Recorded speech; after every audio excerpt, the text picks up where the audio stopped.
Seja bem-vindo ao canal do Professor Bonassoli. Vamos assistir mais uma aula? Vem comigo!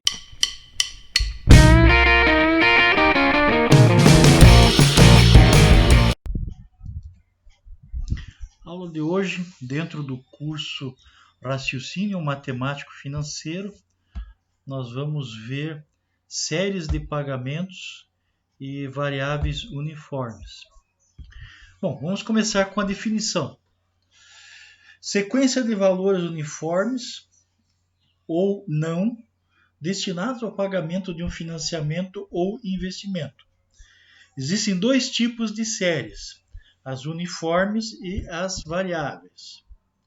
Pode-se definir uma série uniforme de pagamentos como uma sucessão de recebimentos, desembolsos ou prestações de mesmo valor, sempre representado pela letra R, divididos regularmente num período de tempo.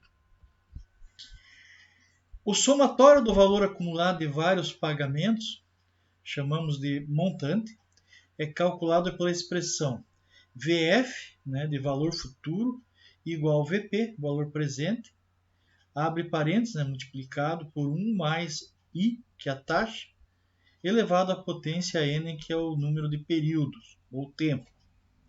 O somatório é deduzido a partir da equação da capitalização composta para o cálculo do montante de cada pagamento R. Trata-se, portanto, do cálculo da soma dos termos de uma progressão geométrica limitada, de razão Q igual 1 mais I, que é a taxa. Okay? As séries uniformes elas possuem períodos fixos e estão sujeitas às mesmas taxas de juros. As séries uniformes podem ser antecipadas, ou seja, séries em que o depósito ou a retirada é feito no início de cada período, seja mês, ano, semana, quinzena, etc. Por outro lado, as séries podem ser também postecipadas, ou seja, séries em que as operações são realizadas no final do período, mês, ano, semana, quinzena, etc. Definição de valor futuro de uma série uniforme de pagamentos. Então, o valor futuro é o resultado final após entradas, retiradas e capitalizações do montante obtido. No caso, se for uma dívida, objetiva-se que o valor futuro seja nulo, isto é, objetiva-se que a dívida seja paga. Por exemplo, calcular o montante, um valor futuro de investimento, após duas aplicações consecutivas e mensais de R$ 800, numa poupança com taxa de rentabilidade igual a 1,5% ao mês. As operações são realizadas no início do mês. A solução. Então, início do primeiro mês, o depósito. Então, o montante no final do primeiro mês. Nós vamos calcular usando a fórmula de montante, que nós já vimos em aulas anteriores, Montante vai ser 800 vezes, abre parênteses, 1 mais 1,5, que é a taxa, só que no caso aqui tem que dividir por 100 a taxa, ok? Então, ali, 1,5 divide por 100, 0,15, 0,15, que é igual a 812. Então, o montante do início do segundo mês, 812 mais 800. Então, montante é igual a 1.612. No final do segundo mês, o montante vai ser 1.612 vezes 1 mais a taxa, que tem que dividir por 100, igual a 1.636,18. Representação gráfica de uma série uniforme. Então, isso aqui é um sistema, esse sistema uniforme, ele é muito usado, na tabela Price. Nós vamos ver aí nas aulas futuras aí, tabela Price, e os sistemas de amortização de dívidas. Uma série não uniforme de fluxo de caixa, então nós temos aí as séries de pagamentos não uniformes, elas são caracterizadas por apresentarem fluxos de caixas periódicos, mas diferentes, podendo inclusive ser positivo ou negativo ao longo do tempo. Então depende do que você está calculando nessa série, se é prejuízo, se é lucro, se são entradas, se são saídas, pagamentos com recebimentos, amortizações, né, de dívida. Então pode ter positivo e negativo. Série não uniforme de fluxo de caixa ainda, continuando. Outro tipo de situação onde vamos encontrar séries não uniformes é a análise de investimento. Se você está avaliando um investimento onde os fluxos não são os mesmos ao longo do tempo, teremos séries não uniformes. Podemos inclusive encontrar os chamados reinvestimentos, que podem acontecer ao longo do projeto, como reformas, manutenções periódicas ou mesmo ampliações planejadas. Aqui nós temos um fluxo de caixa, né, de uma série uniforme. E abaixo nós temos uniforme, não uniforme. Nós temos aí o fluxo de caixa com uma entrada de 3.000 e as respectivas saídas, ou uma saída de 3.000 com as respectivas entradas. Então os fluxos são irregulares. Série não uniforme de fluxo de caixa ainda. Então vamos dar prosseguimento. O procedimento matemático mais prático para se encontrar a taxa de juros de séries é através da simulação ou daquela abordagem chamada de tentativa e erro.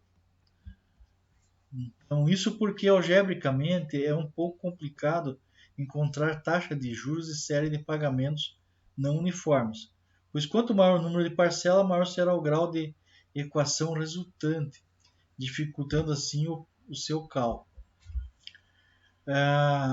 Pelo método de tentativa e erro, se testam taxas de juros e verificamos se as mesmas irão chegar à resolução do problema. Então, repete-se o procedimento até que se tenha uma solução favorável.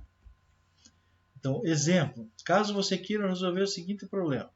Nós temos aí uma compra cujo valor à vista foi de 1.300, que foi financiada em duas parcelas mensais, sendo a primeira no valor de 800 e a segunda no valor de 700.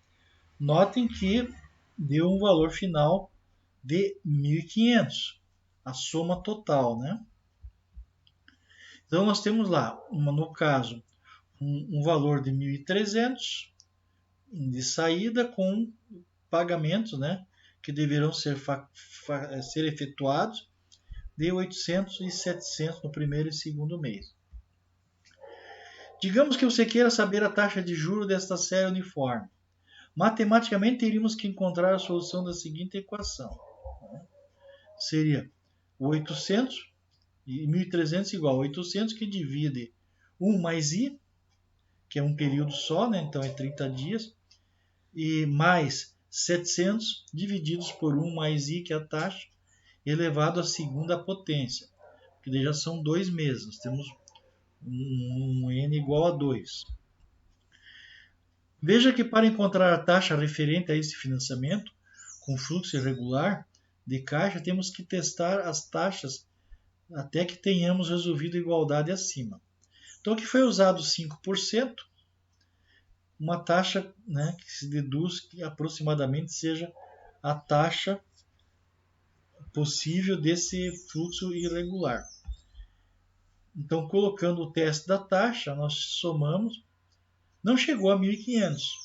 Então, 5% é bem insuficiente. Então, foi feita uma outra tentativa que foi de usar 8%.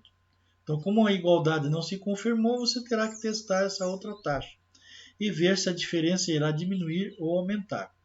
Então, testando 8% para verificar se nós estamos no caminho, né, no sentido certo para encontrar essa taxa que irá solucionar este problema. Então, nós temos lá 1.300, nós já aumentamos mais, já chegou mais próximo, ainda não está muito próximo, porque nós precisamos chegar em que 1.300 seja igual a 1.500, não é mesmo? Note que a igualdade ainda não se confirmou, então, mas a diferença diminuiu, logo estamos indo na direção certa. A taxa deve ser então maior que 8%.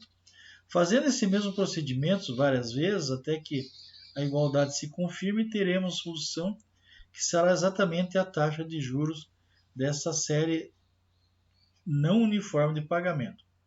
Então teremos como solução uma taxa de 10,339%. Veja a solução a seguir. Então nós temos lá que 1.300, primeiro mês a taxa de 10,339, né?